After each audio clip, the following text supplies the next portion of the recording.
ಅಂಬಾನಿ ನ್ಯೂಸ್ಗೆ ಸ್ವಾಗತ. ಪ್ರತಿದಿನ ನ್ಯೂಸ್ ಅಪ್ಡೇಟ್ಗಾಗಿ ಸಬ್ಸ್ಕ್ರೈಬ್ ಮಾಡಿ. ಸಾದಲಿಯಲ್ಲಿ ರಸ್ತೆ ಅಭಿವೃದ್ಧಿಗೆ ಆಗ್ರಹಿಸಿ ಅನಿರ್ದಿಷ್ಟಾವಧಿ ಧರಣಿ. ನಮಸ್ಕಾರ, ಅಂಬಾನಿ ನ್ಯೂಸ್ ಟಿವಿಗೆ ಸ್ವಾಗತ. ಚಿಕ್ಕಬಳ್ಳಾಪುರ ಜಿಲ್ಲೆಯ ಶಿಡ್ಲಘಟ್ಟ ತಾಲೂಕಿನ ಸಾದಲಿಯಲ್ಲಿ ರಸ್ತೆ ಅಭಿವೃದ್ಧಿ ಕಾಣದೆ ಸಾರ್ವಜನಿಕರು ರೋಸಿ ಹೋಗಿದ್ದಾರೆ. ರಸ್ತೆ ಅಭಿವೃದ್ಧಿಪಡಿಸುವಂತೆ ಒತ್ತಾಯಿಸಿ ಸ್ಥಳೀಯರು ಅನಿರ್ದಿಷ್ಟಾವಧಿ ಧರಣಿಗೆ ಮುಂದಾಗಿದ್ದಾರೆ. ಈ ಕುರಿತ ವರದಿ ಇಲ್ಲಿದೆ. ಶಿಡ್ಲಘಟ್ಟ ತಾಲೂಕಿನ ಸಾದಲಿ ಪಟ್ಟಣದ ಸರ್ಕಲ್ನಲ್ಲಿ ಇಂದು ಪ್ರತಿಭಟನೆಯ ಬಿಸಿ ಜೋರಾಗಿತ್ತು. ಸಾದಲಿ ಪೆರೇಸಂದ್ರ ಮುಖ್ಯ ರಸ್ತೆಯ ಶೋಚನೀಯ ಸ್ಥಿತಿಯನ್ನು ಖಂಡಿಸಿ ವಿವಿಧ ಸಂಘಟನೆಗಳ ನೇತೃತ್ವದಲ್ಲಿ ಸ್ಥಳೀಯರು ಅಹೋರಾತ್ರಿ ಧರಣಿ ಸತ್ಯಾಗ್ರಹವನ್ನು ಆರಂಭಿಸಿದ್ದಾರೆ. ಪ್ರತಿಭಟನಾಕಾರರ ಆರೋಪದ ಪ್ರಕಾರ ಸುಮಾರು 4.2 ಕಿಲೋಮೀಟರ್ ಉದ್ದದ ಈ ರಸ್ತೆ ಲೋಕೋಪಯೋಗಿ ಇಲಾಖೆಯ ವ್ಯಾಪ್ತಿಗೆ ಬರುತ್ತದೆ. ಆದರೆ ಕಾಮಗಾರಿ ವಿಳಂಬವಾಗುತ್ತಿರುವುದರ ಜೊತೆಗೆ ರಸ್ತೆ ವಿಸ್ತರಣೆ ಅವೈಜ್ಞಾನಿಕವಾಗಿ ನಡೆಯುತ್ತಿದೆ ಎಂದು ಸ್ಥಳೀಯರು ಆಕ್ರೋಶ ವ್ಯಕ್ತಪಡಿಸಿದ್ದಾರೆ. ಕಳೆದ ಹಲವು ವರ್ಷಗಳಿಂದ ಈ ರಸ್ತೆ ಸಂಪೂರ್ಣ ಹದಗೆಟ್ಟಿದ್ದು, ಗುಂಡಿಬಿದ್ದ ರಸ್ತೆಯಲ್ಲಿ ಓಡಾಡುವುದು ಸಾಹಸದ ಕೆಲಸವಾಗಿದೆ. ಪ್ರತಿದಿನ ನೂರಾರು ವಾಹನಗಳು ಸಂಚರಿಸುವ ಈ ಮಾರ್ಗದಲ್ಲಿ ಸಾರ್ವಜನಿಕರು ಮತ್ತು ವಾಹನ ಸವಾರರು ನಿತ್ಯ ನರಕಯಾತನೆ ಅನುಭವಿಸುತ್ತಿದ್ದಾರೆ. ಸಂಬಂಧಪಟ್ಟ ಲೋಕೋಪಯೋಗಿ ಇಲಾಖೆಯ ಅಧಿಕಾರಿಗಳು ಮತ್ತು ಜನಪ್ರತಿನಿಧಿಗಳು ತಕ್ಷಣವೇ ಎಚ್ಚೆತ್ತುಕೊಂಡು ರಸ್ತೆ ಅಭಿವೃದ್ಧಿಪಡಿಸಬೇಕು. ಇಲ್ಲದಿದ್ದರೆ ಕಾಮಗಾರಿ ಪೂರ್ಣಗೊಳ್ಳುವವರೆಗೂ ಈ ಹೋರಾಟವನ್ನು ಉಗ್ರವಾಗಿ ಮುಂದುವರಿಸುವುದಾಗಿ ಪ್ರತಿಭಟನಾಕಾರರು ಸರ್ಕಾರಕ್ಕೆ ಎಚ್ಚರಿಕೆ ನೀಡಿದ್ದಾರೆ. ಈ ಧರಣಿಯಲ್ಲಿ ವಿವಿಧ ಸಂಘಟನೆಗಳ ಪದಾಧಿಕಾರಿಗಳು, ಸಾಮಾಜಿಕ ಕಾರ್ಯಕರ್ತರು ಮತ್ತು ಮಾನವ ಹಕ್ಕುಗಳ ಹೋರಾಟಗಾರರು ಭಾಗವಹಿಸಿದ್ದರು.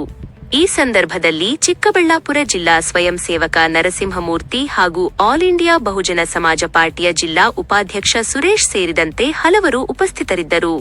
ಒಟ್ಟಿನಲ್ಲಿ ಜನರ ಬೇಡಿಕೆ ಇಷ್ಟೇ: ಅಭಿವೃದ್ಧಿ ಹೆಸರಲ್ಲಿ ಆಗುತ್ತಿರುವ ವಿಳಂಬ ನೀತಿಯನ್ನು ಕೈಬಿಟ್ಟು ಕೂಡಲೇ ರಸ್ತೆ ಕಾಮಗಾರಿಯನ್ನು ಪೂರ್ಣಗೊಳಿಸಬೇಕೆಂಬುದು ಸ್ಥಳೀಯರ ಆಗ್ರಹ.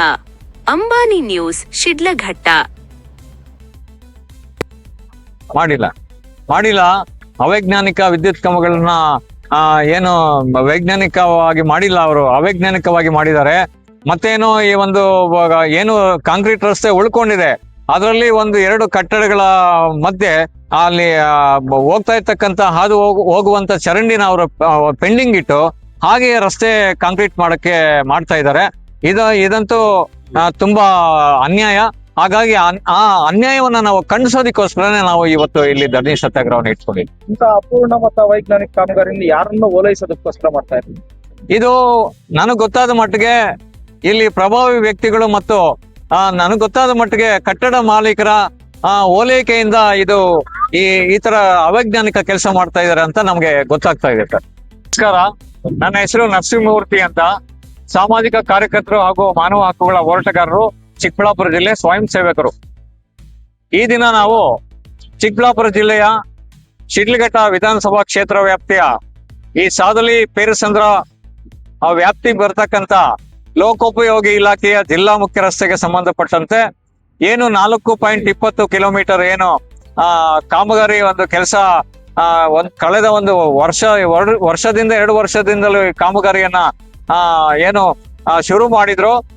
ಅದರಲ್ಲಿ 1.5 ಕಿಲೋಮೀಟರ್ ಅಷ್ಟು ಡಾಂಬರೀಕರಣನ ಕಿತ್ತು ಹಾಕಿ ಗ್ರಾಂಟ್ ಆಗಿಲ್ಲ ಅಂತ ಒಂದು ಸಬೂಬು ಹೇಳ್ಕೊಂಡು ಅಧಿಕಾರಿಗಳು ಮತ್ತು ಮಾನ್ಯ ಪ್ರತಿನಿಧಿಗಳು ಹೇಳ್ಕೊಂಡು ಈ ಗ್ರಾಂಟ್ ಆಗಿಲ್ಲ ಅಂತ ಹೇಳ್ಬಿಟ್ಟು ಹಾಗೆ ಬಿಟ್ಟಿದ್ದಾರೆ. ಮತ್ತೆ ಸಾದಲಿ ಗ್ರಾಮ ಪಂಚಾಯತಿ ವ್ಯಾಪ್ತಿಯ ಏನು ಒಂದು ಸಿಸಿ ರಸ್ತೆ ಮಾಡಿದ್ದಾರೆ. ಆ ಸಿಸಿ ರಸ್ತೆ ಸುಮಾರು 4-5 ತಿಂಗಳಿಂದ ಒಂದು ಭಾಗ ಮಾತ್ರ ಮಾಡಿ ಇನ್ನೊಂದು ಭಾಗವನ್ನ ಹಾಗೆಯೇ ಇಟ್ಟು ಇದನ್ನ ಅಪೂರ್ಣಗೊಳಿಸಿದ್ದಾರೆ. ಹಾಗಾಗಿ ನಾವು ಸಾರ್ವಜನಿಕರ ಒತ್ತಾಯದ ಮೇರೆಗೆ, ಸಾರ್ವಜನಿಕರ ಹಿತದೃಷ್ಟಿಯಿಂದ ನಾವು ಇವೆಲ್ಲ ಬೇಡಿಕೆಗಳನ್ನ ಇಟ್ಟು ನಾವು ಇವತ್ತು 25ನೇ ತಾರೀಕು ಇವತ್ತು ಸೋಮವಾರದಿಂದ ಏನೋ ಒಂದು ನಾವು ಅನಿರ್ದಿಷ್ಟಾವಧಿ ಅಹೋರಾತ್ರಿ ಧರಣಿ ಸತ್ಯಾಗ್ರಹವನ್ನ ಹಮ್ಮಿಕೊಂಡಿದ್ದೇವೆ ಸಾರ್ವಜನಿಕರ ಪರವಾಗಿ. ನಮಸ್ಕಾರ, ನಮ್ಮ ಹೆಸರು ಸುರೇಶ್ ಅಂತ ಹೇಳ್ಬಿಟ್ಟು ಆಲ್ ಇಂಡಿಯಾ ಬಹುಜನ್ ಸಮಾಜವಾದ ಪಾರ್ಟಿಯ ಜಿಲ್ಲಾ ಉಪಾಧ್ಯಕ್ಷರು. ಈ ಅಹೋರಾತ್ರಿ ಧರಣಿಗೆ ಏನ್ ನರಸಿಂಹಮೂರ್ತಿ ಅವ್ರು ಕರೆ ಕೊಟ್ಟಿದ್ರು, ಆ ಕರೆಗೆ ನಮ್ಮ ಪಾರ್ಟಿ ವತಿಯಿಂದ ನಾವೆಲ್ಲ ಸಾಥ್ ಕೊಟ್ಟಿದ್ದೀರಿ. ಆದ್ರೆ ಇವಾಗ ಸಾದ್ಲಿ ಗ್ರಾಮದಲ್ಲಿ ಏನಾಗಿದೆ ಅಂದ್ರೆ ಸುಮಾರು 5-6 ವರ್ಷಗಳ ಕಾಲದಿಂದಲೂ ಹೋರಾಟಗಳು ಮಾಡ್ಕೊಂಡೇ ಬರ್ತಾ ಇದ್ದಾರೆ. ಆದ್ರೆ ಇಲ್ಲಿ ರಾಜಕಾರಣಿಗಳಾಗಿರ್ಬೋದು, ಇಲ್ಲಿ ಕಟ್ಟಡ ಮಾಲೀಕರಾಗಿರ್ಬೋದು, ಇಲ್ಲ ಇವರು ಗ್ರಾಮಸ್ಥರ ಹಿರಿಯ ನಾಯಕರಾಗಿರ್ಬೋದು, ಯಾರು ಸಾಥ್ ಕೊಡದೆ ಈ ಕಾಮಗಾರಿಯನ್ನು ಅಧಿಕಾರಿಗಳಿಗೆ ಗೊಂದಲದಿಂದ ಅವರು ಯಾವ ತರ ಅವ್ರಿಷ್ಟು ಪ್ರಕಾರ ಮಾಡ್ಕೊಂಡು ಹೋಗ್ತಾ ಇದಾರೆ ವಿನಃ ಮೂಲಭೂತ ಸೌಕರ್ಯಗಳ ರಸ್ತೆಯಾಗಿ ಯಾವ್ದೇ ತರ ಇಲ್ಲ. ಚರಂಡಿ ಇಲ್ಲ, ಪಾದಚಾರಿ ಇಲ್ಲ, ಮಕ್ಕಳು ಸ್ಕೂಲ್ ಹೋಗೋ ಮಕ್ಕಳಿಗಾಗಿರ್ಬೋದು, ಬಾಲಂತಿಯರ್ಗಾಗಿರ್ಬೋದು, ಬಸರಿಯರ್ಗಾಗಿರ್ಬೋದು, ವೃದ್ಧರಿಗಾಗಿರ್ಬೋದು ಎಲ್ಲ ಅನಾನುಕೂಲ ಆಗ್ತಾ ಇದೆ. ಇಲ್ಲಿ ಬಸ್ ಸ್ಟ್ಯಾಂಡ್ ಅಲ್ಲಿ 100 ವಾಹನಗಳೆಲ್ಲ ಓಡಾಡ್ತವೆ. ವಾಹನಗಳು ನಿಲ್ಸ್ಕೊಳ್ಳೋದ್ ಕೂಡ ಇಲ್ಲಿ ತೊಂದರೆ ಆಗಿದೆ. ಇಲ್ಲಿ ಪೂರಾ ಧೂಳಾಗಿದೆ. ಅದರಿಂದ ತಾವಂದಿರು ಸರ್ಕಾರ ಕೂಡಲೇ ಎಚ್ಚೆತ್ಕೊಂಡು ಈ ಕಾಮಗಾರಿಯನ್ನು ಪೂರ್ಣಗೊಳಿಸಬೇಕಾಗಿ ತಮ್ಮಲ್ಲಿ ವಿನಂತಿ ಮಾಡ್ಕೊಳ್ಳಿ.